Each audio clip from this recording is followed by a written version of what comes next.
ഭയങ്കര റെസ്പെക്ട് തോന്നുന്ന ഒരു സംഭവമാണ്. കാണുമ്പോൾ ഒരു അസൂയ തോന്നുന്നുണ്ട്.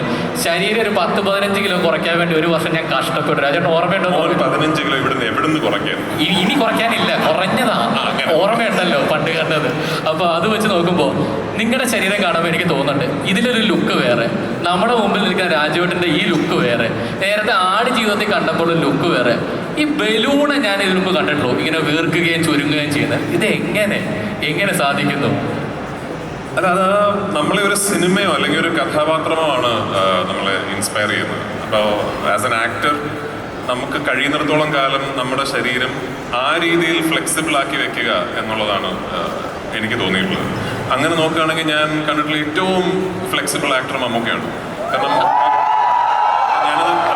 ഈ മമ്മൂക്കയുടെ ലാലേട്ടൻ്റെ പേര് പറഞ്ഞാൽ കൈയടി കിട്ടും എന്നുള്ളതുകൊണ്ട് പറയല്ല കേട്ടോ. നമ്മൾ ശരിക്കും ഇപ്പോൾ മമ്മൂക്കേനെ നമ്മൾ ഏത് കഥാപാത്രമായിട്ട് കണ്ടാലും മൂപ്പര് അതുപോലെ ഇരിക്കുന്നു എന്ന് തോന്നില്ല നമുക്ക്. ഇപ്പോൾ അമരത്തിൽ അച്ചൂട്ടിയായിട്ട് കണ്ടാലും ഒരു തനി മുക്കുവനായിട്ട് തോന്നും. ഇപ്പോൾ നമുക്ക് കിങ്ങിലെ കളക്ടറായിട്ട് കണ്ടാലും ശരിക്കും ഒരു അങ്ങനത്തെ ഒരാളായിട്ട് തോന്നും. അപ്പോൾ ആ രീതിയിൽ മൂപ്പര് ഫിസിക്കലി അങ്ങനെ ഭയങ്കര ഈസിലി ക്യാരക്ടേഴ്സിലേക്ക് ലെൻഡ് ആവുന്ന ഒരാളാണല്ലോ.